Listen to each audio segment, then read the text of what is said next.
Good morning, David Paul. Sometimes I never know whether this thing's running. Okay, little update. This very large pallet, which I've cut up last night and a bit this morning, this is going to be what would you call it? Siding, paneling for the inside of this cabin. So that's that processed, and hopefully I'll get a hold of some more today. I'll have a look. Anyway, the site is looking a right mess, as always, because as fast as I tidy it up, I make a mess again, but never mind. This will be all tidied up and made completely stealth, basically. So there's the tent that I store stuff in, things like coats and clothes and things that take up a lot of space, so I don't have to sleep and live with them all the time. And as I've bought that as an insurance policy against getting my tent stolen whilst I was in Portugal, I ended up with 2 tents, so I might as well use it for something. Now over here we've got 2 extra trees, which are for the circle of trees which go around here.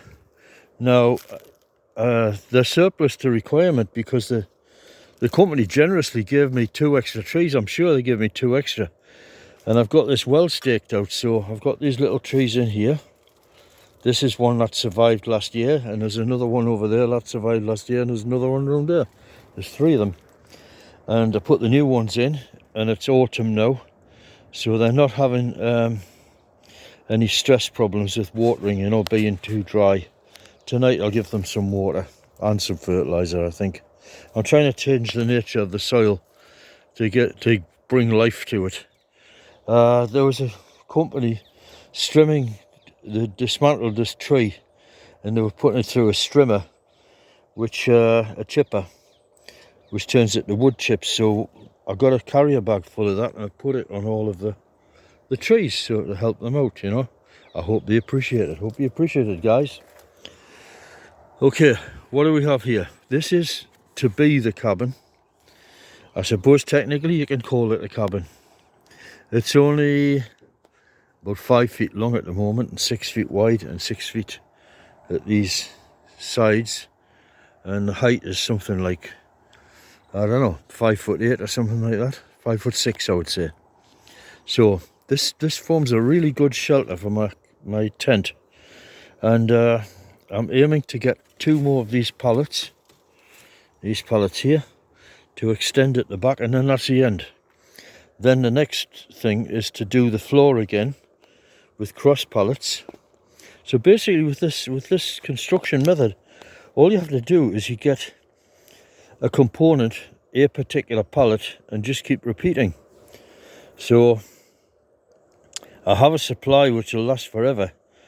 This wood yard that have these pallets, but they don't come in very often, So I really need 2 more pallets at least, and then the base I've got to start to assemble a decent base in it, and I'll elevate the edges onto that base so that it becomes a freestanding wood structure, because a small amount of height is lost here as a consequence of the edge of the cabin there not being at the height of that pallet. So I'll gain about, I don't know, 4 inches of height there. Should I make it taller? Not really, and the reason is because I'm making it more obvious. So putting on a display that people can spot. Now the vegetation around here is very tall, and I'm surrounded. And these plants here are growing and curving over, so what I can do is I can make a sort of bender structure. They call them benders, where you bend over the vegetation. So that won't serve any physical purpose, but it'll serve the purpose of camouflage. The more stuff I can bend over this, the better. And then on top of that, new growth will occur, which will then confuse the issue even more. So I'll be buried under something like 30 feet of vegetation here. And on top of that, I've got this Boston fern thing growing over everything, which really covers it heavily in the summer. completely blanks it out. And even in the winter, there's some Boston fern there, which has died down and covered with vegetation, leaves and stuff like that. Even in the winter, it serves as a very good camouflage. So ultimately, I'll be completely buried here. That's the plan. I've got some thorns which have taken root, and I'm going to transplant them. Blackberry runners, like those over there. And no, that's a rose bush, but like those over there. Blackberry runners, and they will form a defence system which discourages anybody taking an interest in the place. Like here, for example, I've been bending these over, so I'm directing this lot to develop over this way. Now, a useful job for urine. You're going to produce a lot of this and a lot of the other stuff as well, but I don't do that near the tent. But urine, a good way to dispose of it is to dispose of it in amongst all the vegetation. So what you're trying to do is create a circle of fertility around your site. Okay, so you're creating a circle of fertility, and what that does is means everything grows more luxuriously and thicker and taller and everything, which is exactly what you're after. You want to be buried under the vegetation.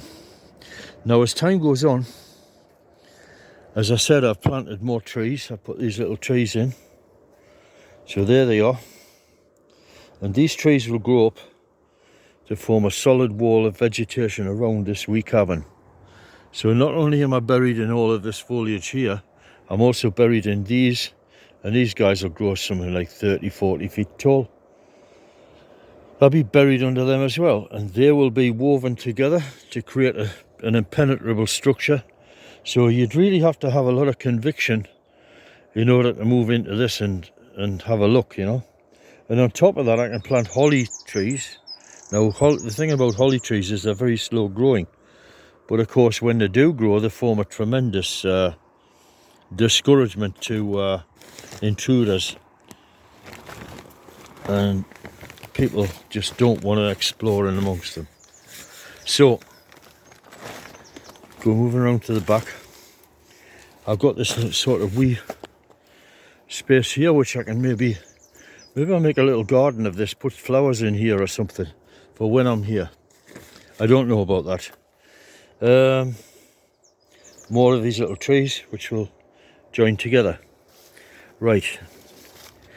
I have a 10 watt solar panel, which I don't know if I'm going to use that or not. I think I'll probably attach that to a light, so the light stays permanently charged, but it's not very effective at generating enough power to run devices like mobile phones. Okay, and then those things go around there, a couple of rubbish bags there, which I've got to dispose of. And that's it, bits and pieces of rubbish, which I'm slowly getting rid of. This will just rot away, but I'm still going to get rid of it because I don't like it, it's unsightly. I want the place to look a bit, sort of, I don't know, like natural and pleasant, you know. Pleasant place to live. So therefore I've got to get rid of the rubbish. Right, so this extends out to here, and this is the point at which I will stop extending the cabin. So another pallet will go down here, another pallet will go down here, and then the floor at the bottom, and then we just consolidate for a while, just let it develop, and then we arrive at the position where we're now surrounded and fully inside this sort of nest thing, you know. And then I can consider taking down the tent, because I'll be completely panelled in. I've got more tarpaulin to put over this to cover this, and the ends will be covered. And then what I'll do, I'll just wait, and in time I will extend out to fill the area defined by these wee trees, and I'll not go any bigger than that. So I could have an A-frame, maybe, if it's what I choose to do, or start out with an A-frame which then widens. So you start with a 45-degree A-frame like this, and then you widen it, and you widen it, and you widen it, so that the walls are now vertical, hiding behind these little trees, and you've now got more space. And then you let it develop more, and then you change the angle again and again, and I would go to a minimum angle of 30 degrees. So this is a 60-degree angle, then you can go to 45, and then you go to 30 degrees, and I won't go any further than that, because I want it to drain very well. And I did a Google search on what's regarded as a steep pitch on a roof, and 30 degrees is regarded as being perfectly good. It's at the bottom end of becoming steep pitch. So there you go. Loads and loads of scope at this site for further development, which I'm just not going to do, because I am off to Portugal as soon as the opportunity presents itself. So I'm now in the state of, I've got all of this, I'm consolidated and ready, almost ready. I'll put the tarpaulin over at the back there, so at least it's an A-frame tent with a, well, it's a tent with an A-frame tent over it, so that's good, and I can sit at the back there if it's raining and cook or whatever I want to do. But ultimately, Portugal is the plan. So over time, this site will grow and develop and produce the little refuge that I need, and it'll become more and more secret and stealthy as time goes on, as the vegetation develops. And every time I visit, I'll guide the vegetation in ways that will create more confusion and more protection for this site. So I turn up in London, and I move into my wee cabin, which has been standing there unaffected maybe for years, and I just walk in, and it is as I have left it, and it should work. It should just work, but we have yet to test that. So there we go. Now I was going to raise this up and have a tree house, but there are good reasons why that might not be a good idea. I don't know yet. And anyway, the opportunity is not there because the thing is not tall enough yet.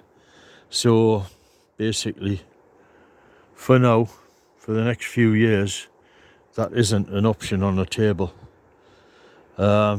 So anything around here which is buried under a load of vegetation simply looks like a mound of earth, and it doesn't trigger the eye or anything to assume that it's anything different. Now this mound of earth over here, for example, was just put there, and there's no way anyone would imagine anybody was living inside that. Nobody is living inside that, but even if they were, you just wouldn't even think of such a thing. And all that vegetation over there, you wouldn't think anybody was living inside that. Nobody is.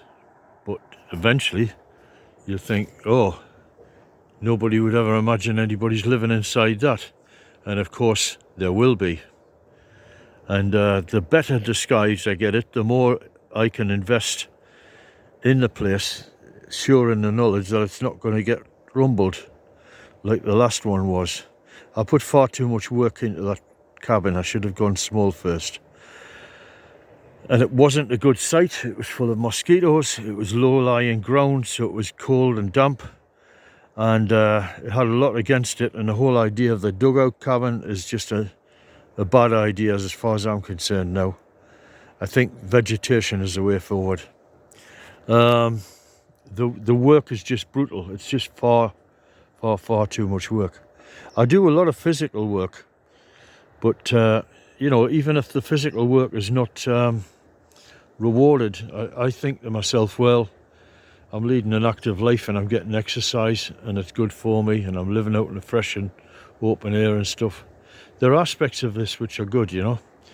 I'm in way better physical shape than anybody I know of my age who doesn't live like this, so I'm not actually suffering any disadvantage. That looks really cool, that little airframe there. And of course there's no reason why it can't get wider and taller and so on. I could actually stick with the airframe and just extend it such that I have standing room in the centre. That might be a good idea, because I really must not get too involved in this project, too carried away with it, which is what I always do. I always get overly involved, but that's got to stop. Yeah, no problem with rats here so far, and of course that'll be less of a problem the more integrated I get the whole thing and the more closed off. You see, between these pallets you've got these gaps. Now you have the structure here. Here is the structure, but of course you've got these gaps. So what do you do about them? Well, I have two choices, and one of them is to inlay them with planks, but I need to get the precise size planks and make it fit. Or the other one, which I've just at this very second decided this is definitely the way I'm going to finish this off, which is to lay crossover planks which run across at the back.